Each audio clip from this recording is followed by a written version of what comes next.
Good afternoon, everybody. Bon après-midi, Part of Data bienvenue Agriculture. à la prochaine session. Today Notre is panel whom and why. My name aujourd'hui va parler de partager les données avec qui et pourquoi. Je suis Francesca Cinelli, Film VP Canada. Promotion, Communication et Relations internationales de Téléfilm Canada et j'ai le plaisir de vous accueillir aujourd'hui. Alors, j'ai bien hâte à ces échanges avec vous tous. Avant de commencer, très important pour nous de Acknowledge the importance of the lands reconnaître l'importance de la terre sur laquelle nous sommes. ancestral and D'est en ouest, nous reconnaissons les territoires non cédés de tous les peuples des Premières Nations et Métis, qui est Inuit, qui appellent cette terre leur chez eux. Donc à Toronto, c'est les Mississauga et Credit, Anishinaabe et Huron-Wendat.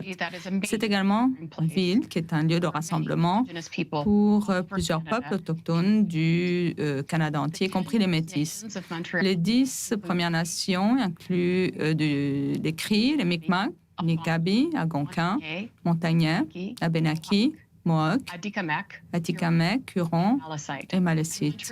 Et Montréal est le siège d'une grande communauté inuit. Nous reconnaissons ces peuples, leurs terres, pour réaffirmer notre engagement, notre responsabilité vis-à-vis des relations avec les Premières Nations.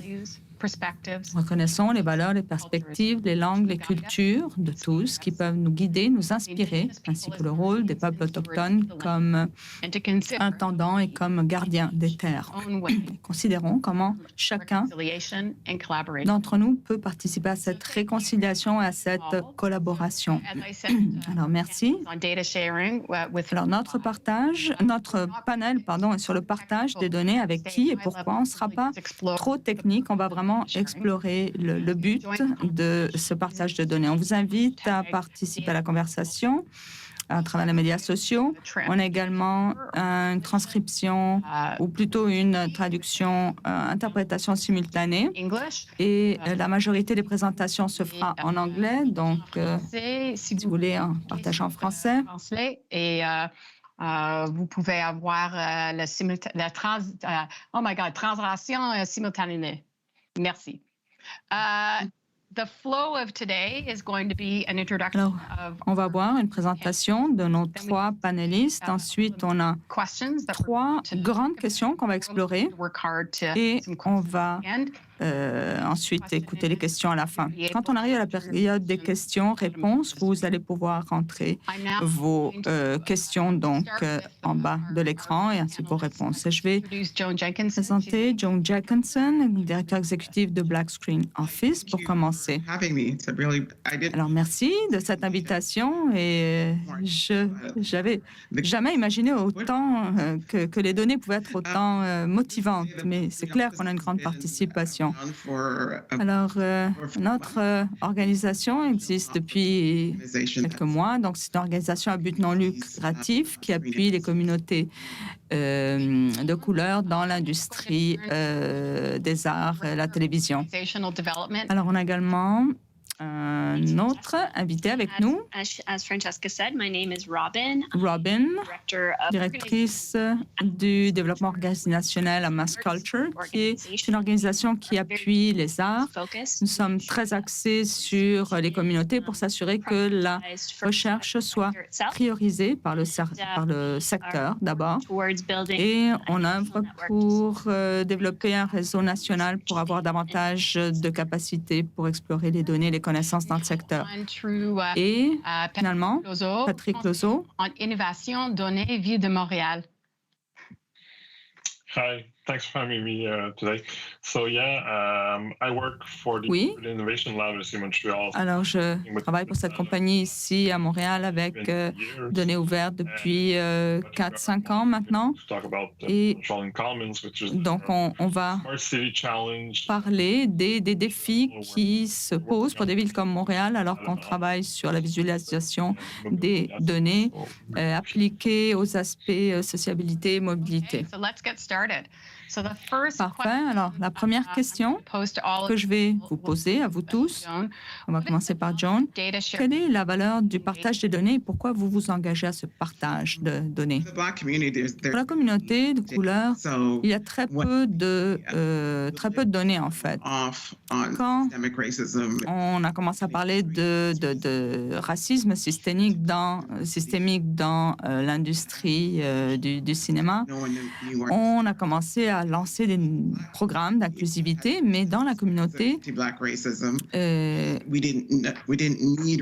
on n'avait pas vraiment besoin de recherche pour nous dire qu'on vivait cette discrimination, là où on était dans l'industrie du cinéma et de télévision. Il n'y a pratiquement pas de preneurs de décision de couleur.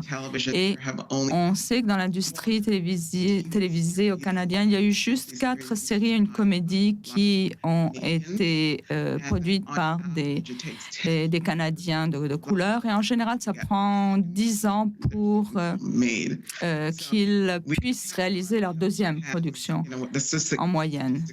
Donc ça, c'est à peu près les seules données statistiques qu'on a, mais c'est quand même important.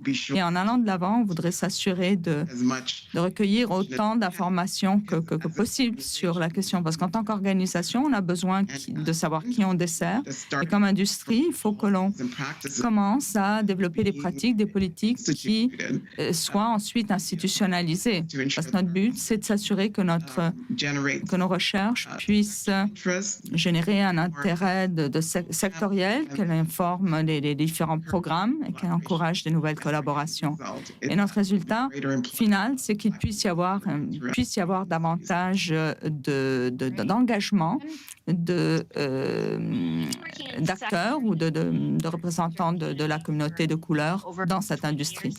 Quant à moi, je travaille dans ce secteur pendant une vingtaine d'années et en tant que praticien, moi-même et mes collègues, on se rend compte qu'il y a un besoin croissant d'informations vraiment axées sur les données. Il faut qu'on comprenne mieux la situation, nous-mêmes d'abord, et puis voir comment est-ce qu'on peut mieux collaborer ensemble. Éventuellement, voir comment utiliser cette connaissance, cette information, ces données pour créer un collectif pour différentes de raisons. Ça va du plaidoyer, des activités de plaidoyer jusqu'à l'accès au financement. Donc, c'est vraiment essentiel d'avoir des connaissances, des données pour appuyer cela. Ce sont les éléments d'infrastructure qui vont nous permettre d'aller de l'avant dans le secteur des arts. Patrick, venant de Open Data, qui est un grand mouvement qui existe déjà depuis une quinzaine d'années dans différentes régions du monde.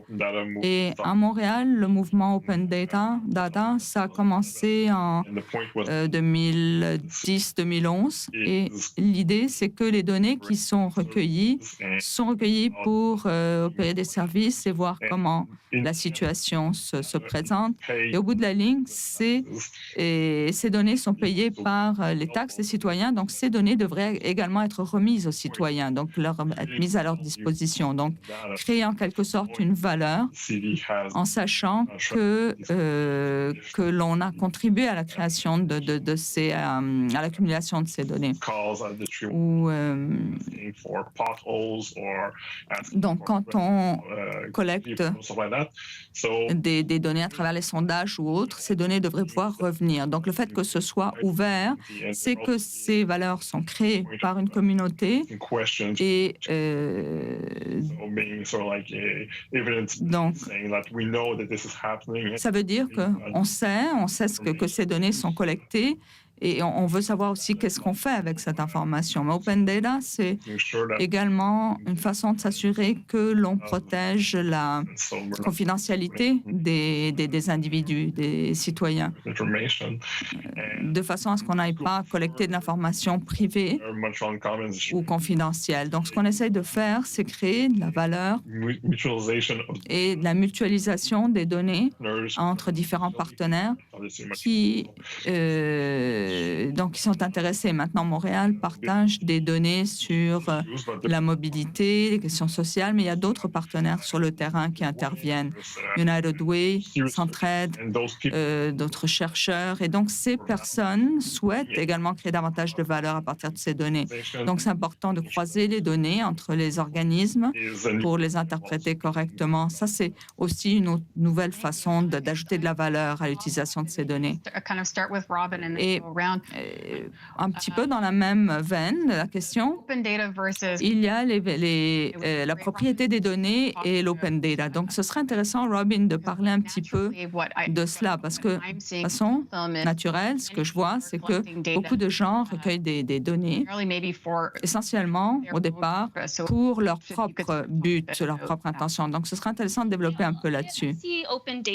Alors, je vois le partage de données et l'open data, les données ouvertes, comme deux contextes complètement différents. L'open data, comme Patrick le disait, c'est avoir des paramètres en place pour comprendre quelle va être l'utilisation des données. Donc, dans une structure, c'est-à-dire dans une structure gouvernementale, par exemple, c'est très clair la façon dont les données vont être recueillies, utilisées, partagées. Donc, ce que l'on fait à Mass Culture, lorsqu'on s'embarque dans la recherche, c'est qu'on arrive avec une stratégie très claire où, pour tous ceux qui participent, autant les usagers que ceux qui interviennent en amont. Donc, on sait qui est propriétaire des données et qui a le droit de partager ces données qu'on extrapole avec les résultats qui ressortent. Donc, on a des paramètres très clairs. Et ça, c'est sur des petits projets, sur plus petite échelle. C'est important, mais ensuite, quand on parle d'un système plus grand qui a un potentiel même d'application mondiale, on a besoin vraiment de balises. Et c'est ce que Synapse aussi disent. Donc, pour essayer de créer des lignes directrices. Et je pense que c'est de ça qu'on a besoin pour partager correctement les données. John, je sais que vous êtes aux premières étapes de ce travail. Est-ce que c'est une question qui se pose par rapport à la question de la propriété des données intervient dans vos conversations également, dans vos débats? Absolument.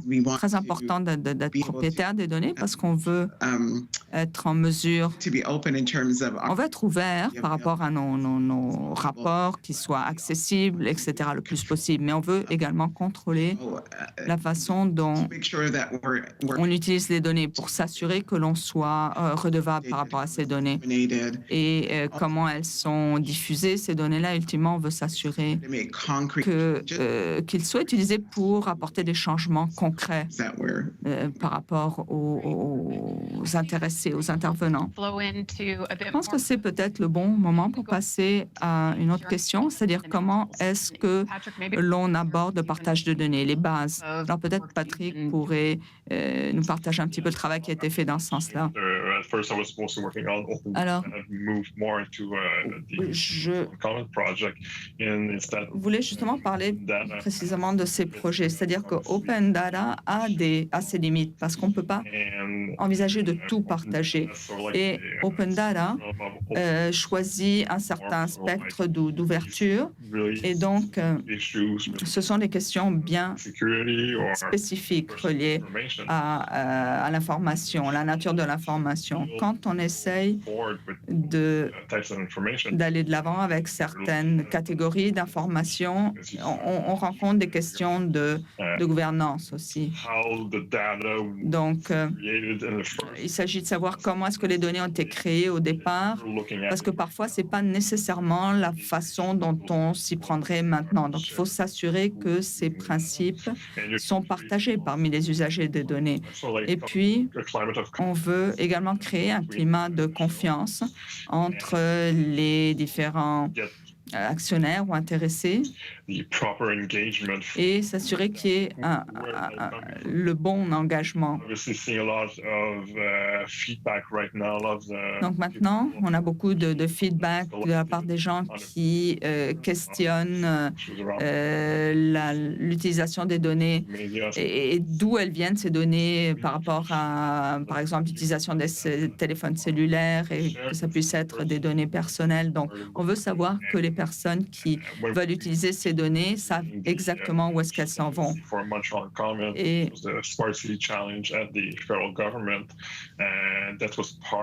donc, ça fait partie des réflexions qu'on a fait avec notre collaboration avec le gouvernement fédéral. Par exemple, pour les Premières Nations, ils se penchent également de leur côté sur ces questions, sur le contrôle, l'accès, la propriété de leurs propres données.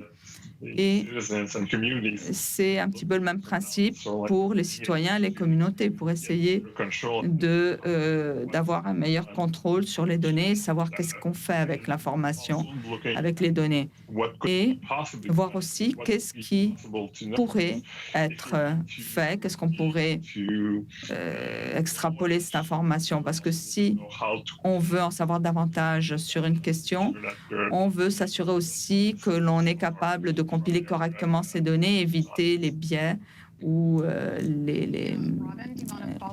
d'éviter que ce soit teinté par des biais ou une partialité. Robin, de votre côté, je pense que c'est absolument essentiel pour avoir une stratégie en place de gouvernance des données. Il faut commencer par cela. Donc, au départ, ce qu'il faut faire, c'est il faut rassembler des personnes dans le processus pour bâtir des lignes directrices, pour que tout le monde s'entende sur la stratégie de recueil de données, de collecte de données. Et je pense qu'il doit y avoir plusieurs points d'entrée où les usagers ou plutôt ceux qui fournissent les données peuvent s'engager par rapport à ce qu'on va faire avec leurs données, savent ce qu'on va faire. Plus il y a de réciprocité, de transparence, mieux ce sera. Donc, c'est important de vraiment comprendre ce qu'on va faire des données. Si vous prenez cette information, assurez-vous de savoir qu'est-ce que vous donnez en retour. Donc, il faut qu'il y ait une réciprocité. Il ne s'agit pas juste de récupérer l'information et de la partager après.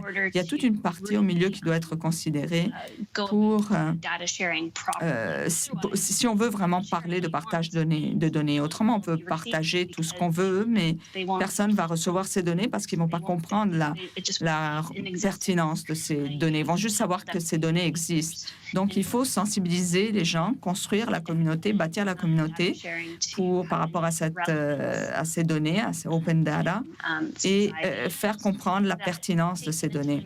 Et puis, prendre le temps aussi d'avoir toutes les mesures en place pour comprendre comment ces données vont être utilisées. Et si elles sont utilisées, qu'elles soient utiles, pertinentes pour les destinataires de ces données. Donc, ce sont les paramètres à prendre en considération aussi. Et je vais revenir ensuite aux autres, mais une chose intéressante, c'est le pourquoi du partage de données. Donc, pourquoi est-ce que ces données sont recueillies? C'est ce qui va vous permettre ensuite de créer ce climat de confiance au moment où vous allez vraiment utiliser vos données. Alors, peut-être un autre panel va rentrer plus en profondeur de la question, mais j'aimerais parler de votre approche. Comment est-ce que vous abordez le pourquoi? Alors, il y a beaucoup d'éléments qu'on doit prendre en considération. On doit prendre d'abord une décision sur ce qu'il est le plus urgent de découvrir par rapport à nos données. Alors, on a le public. On n'a pas de données sur le public. Et puis, le recueil de l'information télévisée en fonction, en tout cas avec la lentille, le filtre racial. Et la deuxième chose, c'est que l'on fait des études de marché sur les renseignements. Donc, on sait que toutes les personnes de couleur au Canada qui sont dans cette industrie, savoir quels sont les obstacles qu'ils ont dû affronter, quel est leur niveau de professionnalité, parce que il faut que l'on sache quelle est la communauté d'abord que l'on dessert. Et ces organisations, ces bailleurs de fonds parlent de créer des programmes, mais il faut d'abord savoir qui est cette communauté, quels sont ses besoins avant de passer à la programmation en tant que telle. Et une dernière chose, c'est de créer un guide de meilleures pratiques pour un contenu authentiquement inclusif, parce que pour ça, il faut qu'on comprenne ce que souhaite la communauté, c'est-à-dire comment est-ce qu'elle veut être représentée, qu'est-ce que c'est une représentation authentique pour elle, qu'est-ce que c'est l'inclusivité pour cette communauté. Et on a besoin de faire participer tout le monde, autant la communauté que les bailleurs de fonds, que d'autres membres de l'industrie qui participent. Parce chacun a besoin de nous dire ce qu'ils s'attendent de cette étude. Parce qu'on veut que cette étude puisse vraiment être utile et que ça crée un engagement et pour que les choses puissent bouger dans l'industrie. Donc, on crée quelque chose pour créer quelque chose de nouveau plutôt que de réparer. Patrick, on avait parlé un petit peu. Apple a parlé de changer, de modifier certains des paramètres pour protéger la vie privée. Et c'est peut-être une des raisons pour lesquelles beaucoup de gens ne souhaitent pas s'engager dans tout type de recherche. Donc, est-ce que vous pouvez nous parler un petit peu de l'éthique de la vie privée et comment ça se relationne à votre travail? Et peut-être on pourra même parler de la structure de gouvernance à partir de ça.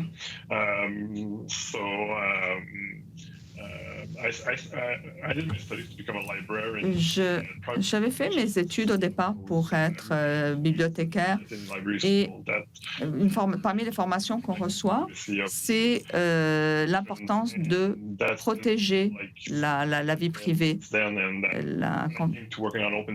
Et donc, quand j'ai abordé Open Data, on a beaucoup travaillé sur les questions de vie privée, de confidentialité, les législations qui d'ailleurs sont différentes d'une province à l'autre. Et c'est là qu'on touche à ce qui est peut-être le plus éthique de la question, parce qu'on ne veut pas stigmatiser non plus une certaine tranche de population en recueillant des données. Donc, on veut recueillir de l'information, mais que ce soit plus peut-être axé sur le quartier, par exemple. Et donc, on a réfléchi sur ces questions-là dès le départ et également la question de la vie privée par rapport aux applications. Et dans la ville de Montréal, on a développé toute une série de principes sur comment les données sont recueillies à Montréal.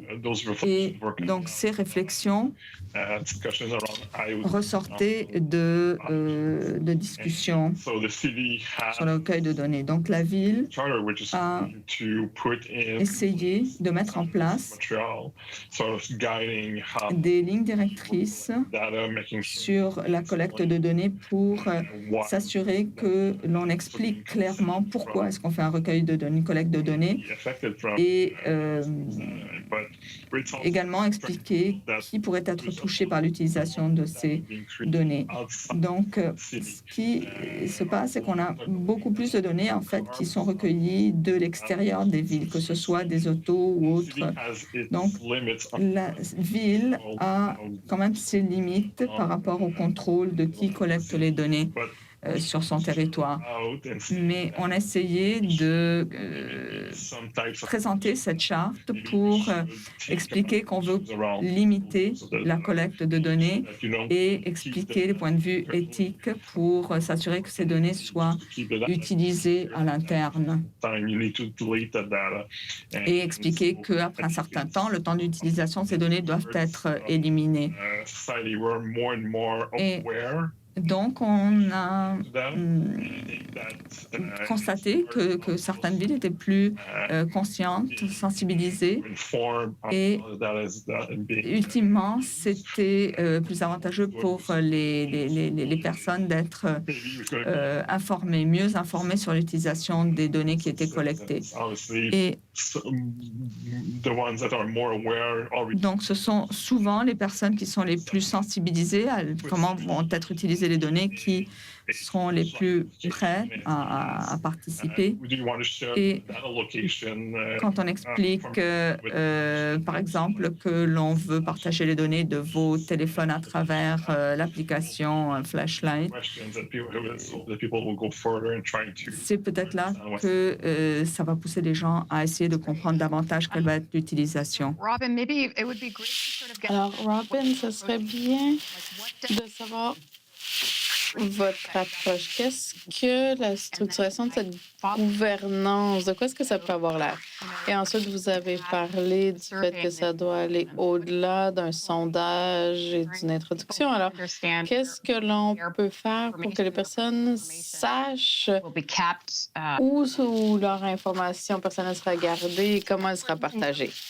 Je crois qu'il est important de savoir que on n'a pas besoin de créer la chose dès le départ. Il y a déjà des modèles intéressants qui existent. Je sais que l'Université de Waterloo a un bureau d'éthique de recherche communautaire, donc comme l'Académie dans le monde universitaire. Ceci est un service offert aux personnes qui font de la recherche au niveau communautaire, parce que je crois que cela est essentiel pour pouvoir aller de l'avant.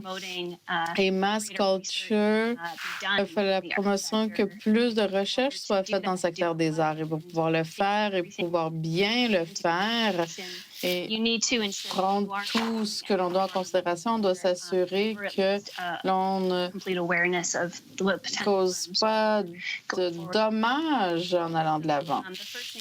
Et la stratégie de donner des Premières Nations est également une ressource importante à aller voir. Ils ont créé une structure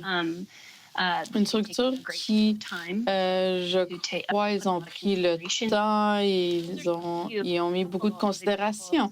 Alors, ce sont quelques exemples de modèles déjà existants desquels nous pouvons apprendre et vers lesquels nous pouvons aller si nécessaire. Maintenant, de quoi est-ce que ça pourrait avoir l'air? Pour Mass Culture, notre façon d'amener les personnes à participer en ce qui a trait à la recherche de collecte de données du début à la fin et d'essayer de trouver le plus de stratégies créatives possibles pour faire participer le secteur, de créer des relations entre le monde universitaire, le monde académique et la communauté. Il y a quelques différentes idées que nous avons eues. En ce moment, nous faisons une recherche. Nous venons d'envoyer un sondage pour aller chercher les idées autour de l'innovation dans le domaine de la gouvernance pour les conseils des arts. Donc, nous avons fait des fêtes de données pour si les personnes veulent jaser avant de remplir les sondages. Puis, une fois que l'on aura ces données, on fera des tables rondes virtuelles de choisir des thèmes spécifiques autour desquels avoir des conversations pour y aller plus en profondeur. Nous croyons chez Mass Culture que la recherche et les données sont quelque chose de vivant. Et dès que l'on ferme une porte et on envoie un rapport, l'étude, en bout de ligne, élimine la voix des personnes. Alors, on veut garder la porte ouverte en continuant à analyser d'aller regarder les études et de continuer la conversation pour s'assurer que c'est vraiment quelque chose qui se fait en continu. Il n'y a aucune fin, nous croyons, au type d'informations que nous collectons. Et plus de stratégies nous pouvons développer pour amener les personnes autour de la table et de créer un réel espace au débat, je crois, est quelque chose d'extrêmement sain. Très bien. Maintenant, passons à savoir où est l'argent et qu'est-ce que cela signifie en termes de bailleurs de fonds. Il y a trois différentes possibilités visions de données, d'aller capter l'information pour aider le Bureau des arts de l'écran. Alors, est-ce qu'il y a eu des surprises dans votre travail ou pas? Tout est nouveau, n'est-ce pas? Donc, tout est un peu surprenant. Mais l'une des grandes surprises est de voir que les personnes sont d'accord que ces données sont nécessaires. Et également, que les bailleurs de fonds ont confiance en nous en tant qu'organisation indépendante d'aller chercher ces données, d'aller ou d'utiliser des compagnies avec lesquelles consulter pour faire le travail. Mais c'est quand même difficile d'aller trouver les fonds nécessaires.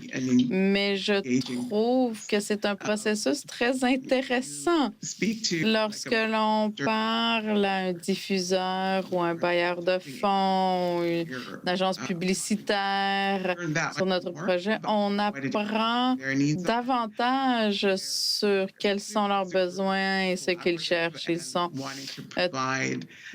très collaborateurs, ils veulent donner leurs connaissances et leur participation. Alors, on a vraiment une participation active dès le départ. Alors, lorsqu'on m'a lancé pour aller chercher les fonds, ça semblait une tâche impossible, mais c'est finalement une expérience d'apprentissage et de collaboration et j'espère que cela va continuer et que l'on aura la participation financière lorsque ces études seront publiées pour que les bailleurs de fonds, les membres de la communauté, les différentes personnes qui ont participé au groupe de discussion, etc., seront des ambassadeurs de cette étude et pourront aller bien au-delà de ce que l'on pourrait faire nous seuls. Robin? Je viens d'une perspective bien privilégiée là-dessus, car je travaille dans un secteur très soutenu avec des bailleurs de fonds qui comprennent l'importance de la collecte de données et du partage de données. Et donc, nous avons trouvé d'excellents partenaires auprès de nos bailleurs de fonds, le Conseil d'art de l'Ontario, le Conseil canadien des arts, Héritage canadien et Héritage Ontario. Ils ont été de réels champions pour travailler avec nous, pour trouver de réelles stratégies, pour créer une voie plus collective à l'intérieur du secteur, pour que le secteur puisse parler d'un front le plus uni possible et d'amener l'information ensemble, parce que c'est ça le point commun entre nous. Nous avons beaucoup de différentes voix dans le secteur des arts, mais notre point commun est l'importance de la connaissance, de l'information, de la recherche et des données. Donc, je sens qu'on a beaucoup de soutien à ce niveau-là. C'est très important pour nous également pour que la recherche reste pure, que l'on soit vraiment conscient de la façon dont on finance la recherche et la collecte de données qu'on fait. Alors ça, c'est définitivement un obstacle, mais plus nous travaillons à créer des partenariats stratégiques avec les personnes avec lesquelles lesquels nous travaillons, le plus de possibilités s'offrent à nous pour appuyer le travail que vous faites en termes de la recherche et des données à tous les niveaux, non seulement au niveau économique. Oui, je voulais simplement ajouter que votre organisation, Francesca, nous a offert un immense soutien en ce qui a trait à la collecte de données. Les premiers à s'engager, à reconnaître vraiment la valeur d'avoir cette étude faite à niveau indépendant. Je sais que beaucoup de ces agences font leur rapport interne, mais de voir la valeur, l'importance de que la communauté prenne en main les données, d'être capable de ramasser ces données, les analyser, les utiliser comme il le voit. Oui, et en fait, une des questions que j'allais poser à Robin, basée là-dessus, était qu'est-ce qui arrive lorsque vous lancez un projet de collecte de données et différentes voix essayent de changer le projet. Nous n'avons pas fait cela, c'est bien, mais c'est un peu ma question de suivi, Robin. Vous amenez toutes ces communautés ensemble.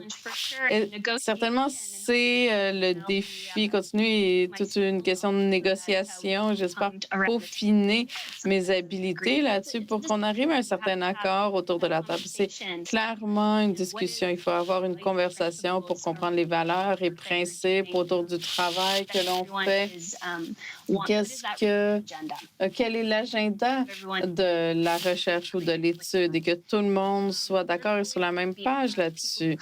Il y aura toujours des personnes autour de la table pour leurs propres raisons, mais je crois que si l'on peut créer un espace où les personnes peuvent voir plus loin qu'elles-mêmes, parce que c'est important pour avoir un secteur des arts sain et fort. Et je crois que les personnes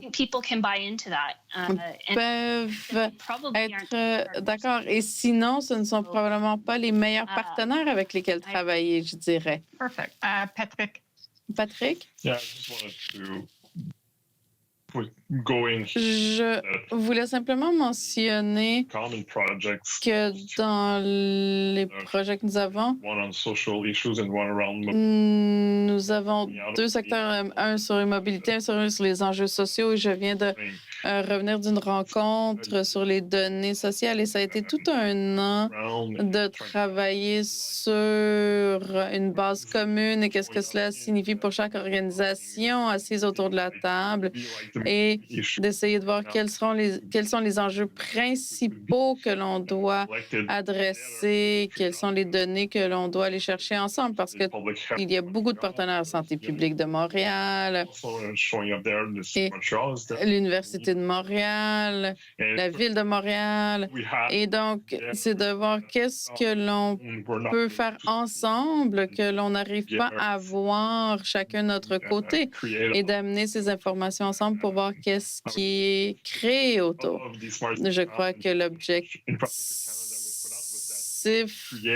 d'Infrastructure Canada était de créer quelque chose qui serait partagé avec la communauté, également partagé avec d'autres villes autour du pays. Alors, nous avons une partie publique où nous partageons ce que l'on fait autour de ces données. Pour la fin du projet en 2024, nous espérons nous pourrons montrer de nouvelles façons de faire la collecte de données, la visualisation du données au niveau des données sociales. Alors, ma question un peu à l'extérieur de la boîte, si on pense à cela, quand est-ce que l'on commence à charger pour les données que l'on ramasse? Parce qu'il y a tellement autour de cela et en tant qu'organisation qui sommes souvent demandés de partager des données, pas que nous allons commencer à charger, mais nous voyons que dans tous les autres secteurs, dans le secteur privé, les données maintenant sont une forme de monnaie. Dans les arts et la culture, on ne le fait pas nécessairement. Je lance la question comme comme ça. Je ne sais pas si quelqu'un veut oser une réponse, mais c'est quelque chose qui me semble intéressant. De mon côté, mon objectif ultime est d'amener le changement. Et c'est cela le capital réel, de charger. Je sais qu'il y a certaines grandes entreprises dans notre pays qui captent des données et c'est si coûteux à acheter que la plupart des personnes n'y ont pas accès.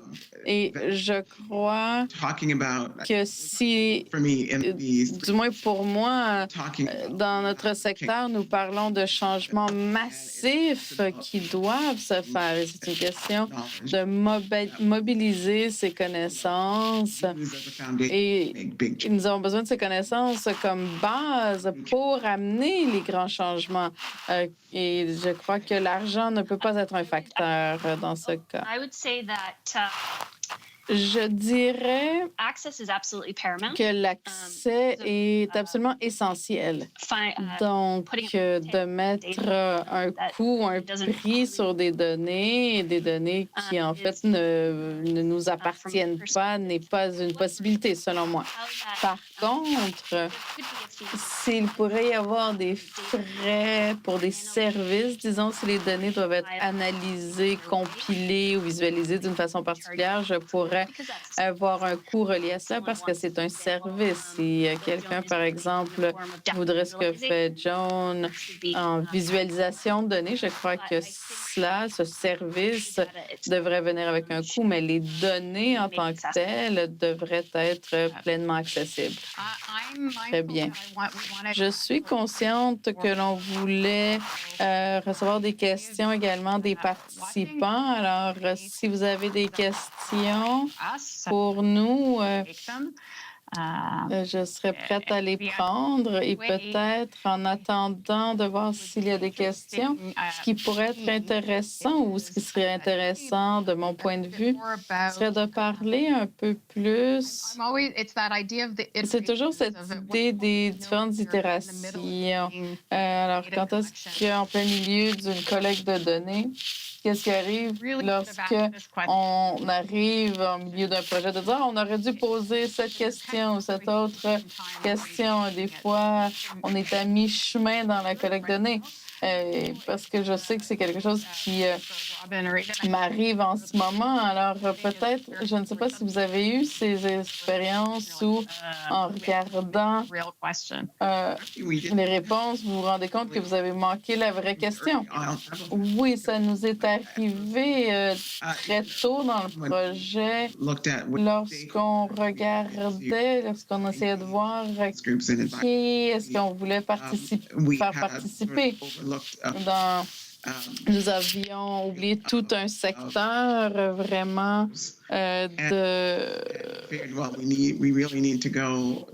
Et nous avons pensé, bon, on doit vraiment retourner, même réexaminer notre budget pour nous assurer qu'on avait suffisamment de ressources pour prendre le temps et les ressources nécessaires pour aller et amener également ce groupe de personnes à participer. Robin ou Patrick, j'allais dire que malheureusement,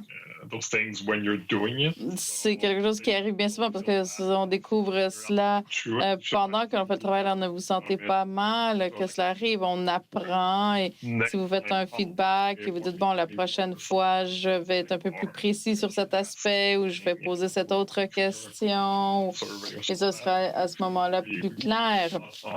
Nous travaillons beaucoup sur cette perspective de dire, bon, prenons ce petit pas, apprenons et améliorons-nous pour la fois suivante.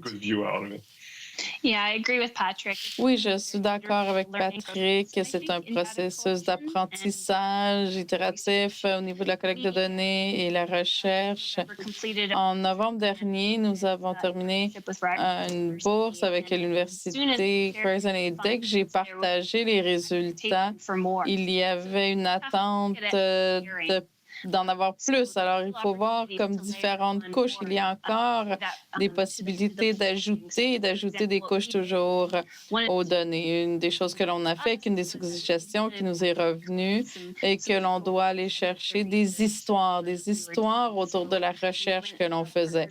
Donc, nous avons fait un partenariat avec Humboldt College et un groupe d'étudiants de gestion de l'art pour aller chercher ces histoires pour ajouter à la recherche que l'on avait faite. Alors, je crois qu'il y a des stratégies, des façons de gérer cela. Alors, si vous avez l'impression d'avoir manqué une partie importante dans la recherche initiale pour pouvoir ajouter ces couches. Une chose que on a trouvé utile au début était d'avoir les commentaires et les réactions de façon à ce que autant de personnes impliquées puissent voir l'idée ou le concept du projet et qu'ils puissent donner une idée, leurs commentaires et quelles sont leurs attentes. On n'arrivera jamais à tout couvrir, certainement, mais de le faire avec une approche à l'extérieur de soi-même et d'amener le plus de personnes possible à participer, des personnes en qui vous avez confiance avant même de commencer est très important. Je vois que nous n'avons pas de questions, alors je vais continuer avec les miennes. Nous avons parlé du processus de financement. D'un autre côté, le financement peut venir avec des attentes ou la participation. Maintenant, Robin et Patrick, est-ce que vous avez des conseils pour Joan d'être conscient de certaines choses? Parce que même si vous avez toutes ces conversations, vous avez parlé des paramètres et on le voit tous, on devient obsédé par les données. On voit cela, on veut aller plus loin, on veut commencer à manipuler, aller chercher, à analyser. Alors, je ne sais pas si vous avez eu ce type d'expérience desquelles on peut apprendre, même si ça arrivera, même si vous établissez toutes les protections possibles. Je dirais que nous croyons toujours que nous sommes les seuls qui font quelque chose. Je crois que la magie de l'Internet est qu'il y a toujours quelqu'un quelque part qui l'a déjà fait ou qui le fait et d'essayer d'être en contact avec ces personnes. Il y a toujours des personnes qui sont prêtes et disposées à partager, à vous aider, qui vont également apprendre de ce que vous faites. Alors, de voir ce qui existe et de bâtir à partir de ce qui a déjà été fait. Ce que je peux voir est que plus vous êtes ouvert sur ce que vous faites, transparent sur ce que vous faites, vous recevrez un courriel ou un tweet qui vous dit « Bon, écoutez, je vois que vous travaillez là-dessus, ça fait plusieurs années que je travaille sur ce sujet. » Et alors, plus nous sommes ouverts, plus nous avons la chance d'apprendre les uns des autres. Oui, nous apprenons tous les uns des autres, certainement. Et un aspect important, c'est de voir qui fait un travail semblable, qui peut m'aider à comprendre et apprendre les uns des autres. Il y a tant de perspectives à partir desquelles on peut regarder ou analyser une chose. Donc, le plus de perspectives différentes nous pouvons utiliser et amener autour de la table pour avoir les conversations. Et le mieux, il y a différentes recherches qui ont été faites autour du harcèlement au niveau des arts de la scène. Et ce que l'on a fait est qu'on a amené ces différentes perspectives ensemble et on les a invités à partager leur expérience, à savoir si ils étaient reliés, voir où ils étaient en désaccord au niveau de ces recherches, parce que c'est important d'avoir toutes les perspectives pour avoir une bonne idée des faits. Alors, j'ai quelques questions qui sont entrées maintenant. Robin, une des questions est pour vous, je crois. Ces fêtes de données, ces tables rondes virtuelles sont des bonnes pratiques. Est-ce que vous avez des exemples de ressources sur comment le faire? Cette année a été une année d'apprentissage, comme tout le monde, d'amener tout en ligne. Une des choses est parce que nous sommes en ligne et que Mass Culture est une organisation nationale. Nous avons pu avoir ces dialogues nationaux, à savoir si ça doit doit être dans une pièce, dans une salle fermée ou des grandes rencontres ouvertes. Ça, c'est une considération à prendre en compte lorsque vous entrez dans ce type d'activité. C'est de vraiment penser à qui a besoin d'y être et qui n'y est pas. C'est vraiment le premier pas fondamental lorsque l'on crée une stratégie de participation, de recherche participative à Mass Culture. Je crois qu'il est également important de faire participer les personnes qui ont créé la recherche à faire partie de tout le processus, mais de s'assurer d'amener également d'autres perspectives. Il est vraiment important de ne pas avoir de hiérarchie dans ces activités en tant que telles. Il est important que toutes et tous sentent qu'ils ont leur voix autour de la table. Soudainement, nous sommes inondés de questions. Alors, une autre question. Y a-t-il en ce moment des bonnes sources que quelqu'un peut utiliser dans le secteur des arts au Canada? Est-ce qu'il y a des sites web vers lesquels on peut envoyer les personnes ou des bases de données pour que les personnes puissent voir qu'est-ce qui existe comme données dans le secteur des arts et de la culture? Je peux partager pour ceux qui sont dans la salle ici, qu'à la fin juin, Mass Culture, en partenariat avec l'Université de Toronto, lancera une banque de données de recherche sur l'art et la culture qui va s'appeler Art Effects. Donc, restez à l'affût ou inscrivez-vous pour notre bulletin de nouvelles pour que vous puissiez avoir ces coordonnées. La prochaine question est comment est-ce qu'une organisation peut s'assurer qu'il n'amasse pas des données simplement pour amasser des données? Est-ce qu'il y a des questions qu'on peut se poser pour s'assurer que l'on fait les choses de façon intentionnée? John, je crois que vous avez répondu à cela un peu, mais peut-être que vous pouvez aller plus en profondeur. Oui, en bout de ligne, c'est de se demander à qui servent ces données, comment vous allez les utiliser. Je crois que tout ce que l'on fait doit servir une fonction de plaidoyer d'avancement de carrière.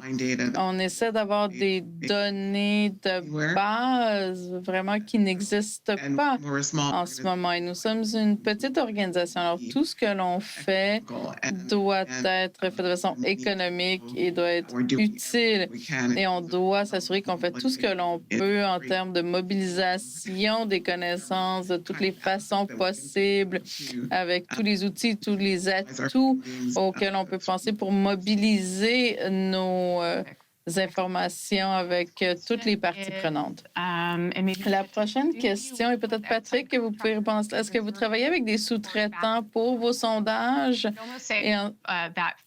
Et peut-être une question de suivi en cherchant ces sous-traitants extérieurs ou ces entreprises extérieures. Est-ce qu'il y a des trucs pour trouver vraiment la bonne entreprise, la bonne agence avec laquelle travailler selon nos besoins? C'est une des choses que j'ai apprises de travailler avec Open Data à la Ville de Montréal, c'est qu'il y a beaucoup de recherches qui se fait dans différents départements et c'est souvent fait également par des professeurs d'université selon des projets de recherche qu'ils font.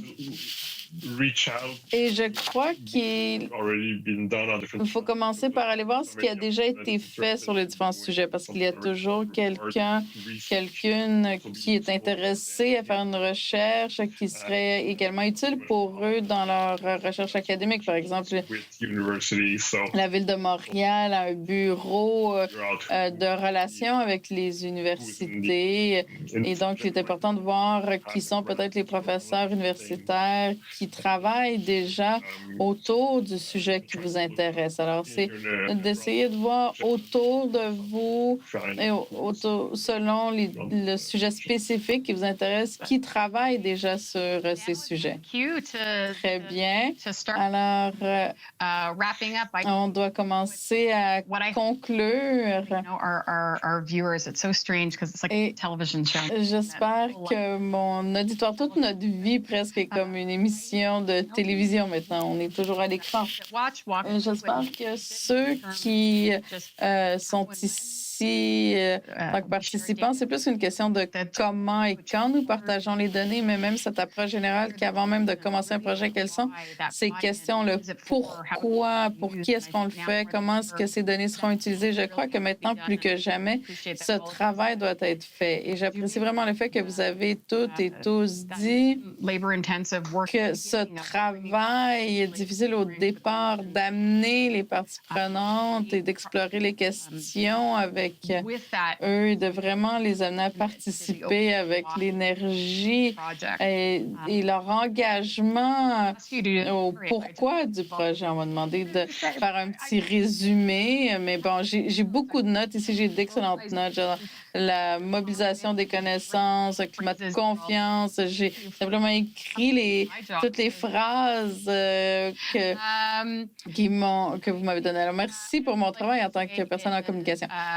Et l'autre chose que j'aimerais dire, que j'aimerais vous rediriger, notre collègue John va commencer la prochaine session d'engager une audience diversifiée. Il y a également d'autres activités, comment les majors à Toronto collaborent et est-ce que j'ai vraiment besoin d'un CRM? Alors, ce sont toujours des bonnes questions à se poser. Merci, John, Patrick et Robin. Merci pour cette excellente conversation.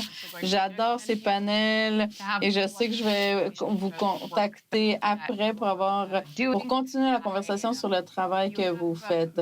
Si vous avez d'autres questions, vous pouvez les partager sur les médias sociaux avec le hashtag DataEcoCulture et nous pourrons tous faire un suivi avec les organisateurs. Merci beaucoup. Il est maintenant 13 heures. Nous sommes à l'heure. Félicitations. Vous avez fait un excellent travail avec l'animation. Merci.